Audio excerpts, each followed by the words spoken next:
We've been very lucky at Redcliffe Hospital to have a research development manager start around about January, February this year from memory. Julia Hocking joined us, and for me the best way to describe Julia in her role is a catalyst for research activity in our department. On a personal note, I was leading research governance here and was in some ways involved in mainly collaborative research that was led by other sites.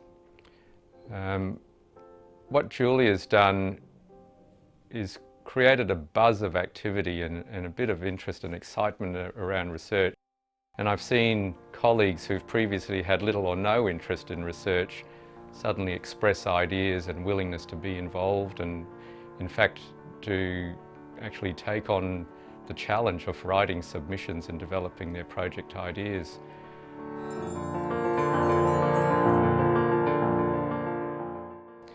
So since Julia's come on the scene, the research development manager movement has prompted me certainly to review the governance of research in the department, including the way we document and track our research activity and prioritise our research activity. So much so that we've recently set up a dedicated research forum for the department, which will be on a Tuesday once a month. We've had 2 of those forums already, so we're into our 3rd month and looking forward to what that has to offer.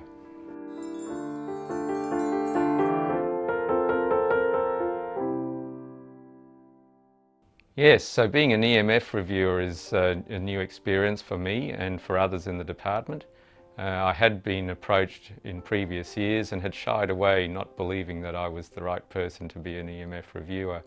But a little bit of encouragement from the sideline, from the research development manager, made it difficult to duck and weave too much this time. So I did take up the opportunity and found that a most rewarding experience. I look forward, hopefully, to doing it again sometime.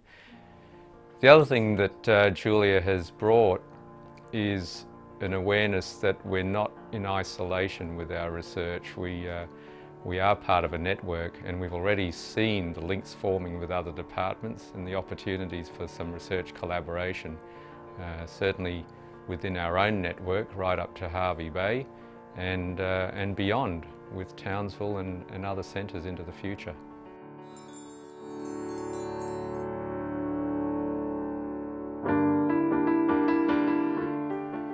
Yeah, so Julia's really created quite a following. I can remember on day 1 walking around and introducing Julia to staff, and I could see the buzz of excitement and willing researchers emerging.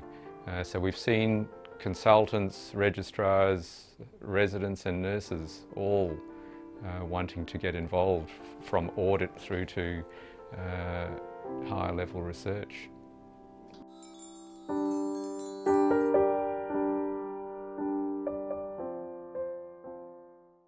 The journey started for me shortly after I attained my specialization in emergency medicine, and shortly after starting my role at Redcliffe Hospital, I had a clinical question that I wanted answered. And it evolved because I had a treatment idea for a certain presentation that possibly the treatment was somewhat controversial. But I developed a clinical or a research question for 2 reasons. 1 is because I wanted to answer a clinical question, and 2, I kind of wanted to prove a point with my colleagues. So the department was very supportive in me progressing forward with some research. And they're very supportive and gave me some ideas, but I felt like for a long time I was in the research wilderness, that I was, for 6 to 12 months, was very inactive. I had this great idea for research, I was enthusiastic about it, but I had no idea where to go. And so it really just kind of stayed on the back burner as a great idea, and it didn't really progress from there.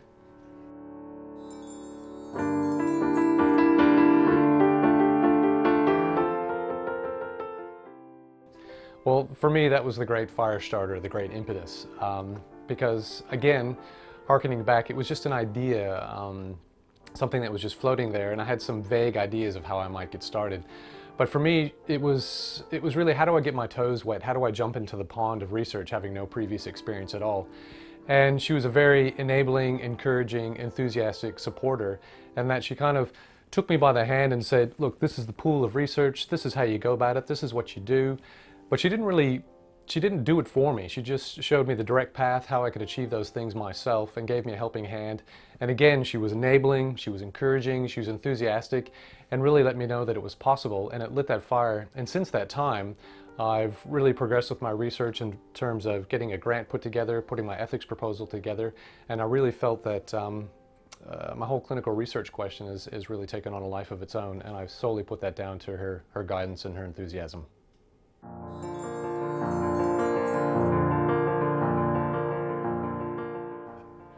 It's quite difficult to get through those things, and you hear from other people, and I think that's some of the thing that puts the roadblock up, the mental roadblock, before you even get started, because you hear people that grumble and moan about the dark clouds of ethics, and it takes months or even years, and how many times you have to resubmit, and how many grant proposals you have to put in.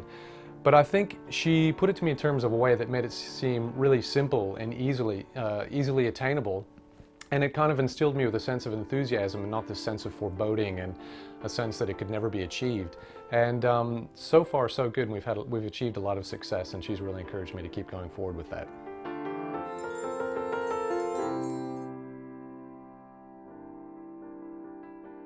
At the moment, we've had our first successful research grant application. Oh wow, that's great. And thank you.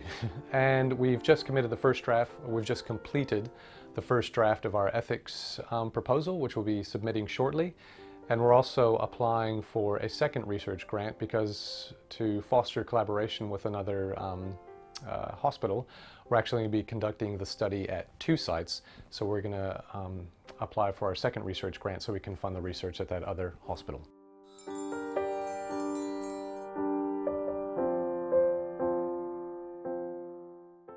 That was actually my idea, but certainly Julia made that seamless and certainly fostered that and encouraged that. It just happened to be that I had a friend at another institute that was also very supportive, but she made that unification, the coming together of parties quite easily, and it made the transition seamless.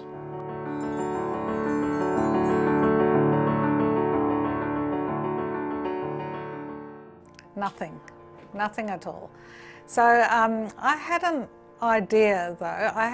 I've created an educational intervention, and I wanted to evaluate that intervention, but I wasn't thinking of it as a research idea. I was thinking more of just investigating it locally in our institution. And then Julia Hocking came along and she said, hey, you know this evaluation, that's actually scholarship. It could actually be a research project and other people might be able to benefit from what you find. And I thought, well, that is true. But then I thought, how am I going to do the ethics approval? What about a grant application? That's all going to be difficult for me. And then Julia said, oh no, I'll help you with that. And I've spoken to her and she's very helpful and very motivating, and she's made it sound simple, what to me was quite a complex task. She's made it sound like something that could be achievable, so I'm very grateful for all her help.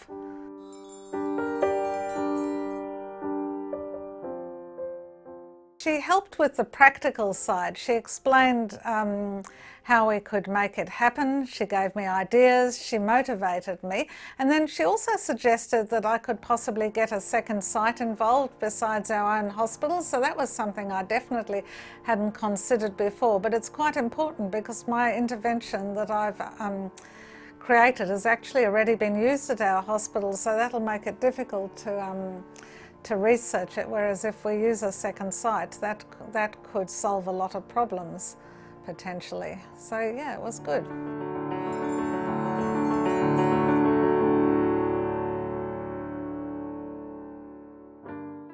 Well, my project arose because of a safety issue in Queensland hospitals that was identified. There's a condition called testicular torsion, which is fairly rare, and atypical presentations are even more rare. And the problem is that atypical presentations are very, very hard to diagnose and can easily be missed because they can mimic other things, and It's such a serious condition that it's a huge safety issue. So we haven't used e-learning for for teaching of complex clinical issues in our department in the past, but I felt this was the ideal topic to teach in this manner, because if we teach in a face-to-face fashion as we've done traditionally, there's plenty of people in the emergency department who are going to miss out on the educational intervention because of shift work and sick leave and annual leave, etc. But if we use e-learning for teaching this, we can capture all of them, and we can check on their progress and the results of quizzes, and we can make it fun and interactive, and that's what I've tried to achieve. So I feel I've created something useful, but I really need to evaluate it, and then I think it does have implications for other hospitals as well. So I think it's something that is quite interesting to research, and I thank Julia very much for her help with this.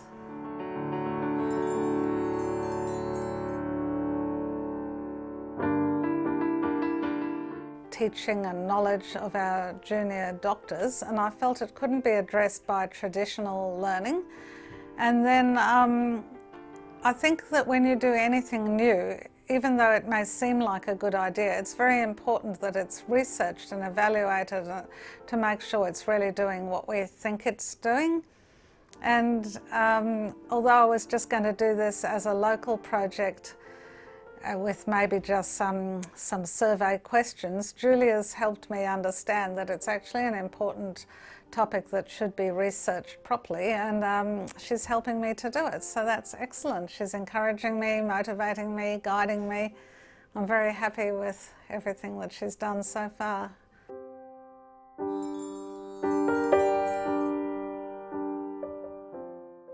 Julia encouraged me to take on the additional role of being an EMF reviewer. It's not something I would have normally done, because I never thought that I would be good at that sort of thing, and it sounded like something difficult. But at the same time, I was doing my university degree, which is a graduate diploma in clinical education, and one of my topics was on evaluating research. So I spoke to Julia about this, and she made me see that it would be possible for me to be a reviewer, and she suggested I just dip my toes in the water, so to speak, and take on one study to review. And so I've done it, and it's been a very interesting journey, and I've found the process challenging but interesting, and I'm hoping to do more of it. She's certainly started me on the road now. So I want to continue with the EMF work. I think that's very, very useful. And as well as that, she's given me such an interest that I've decided to take on a master's degree, and I decided to use the research project that Julia suggested as the basis for my master's degree now.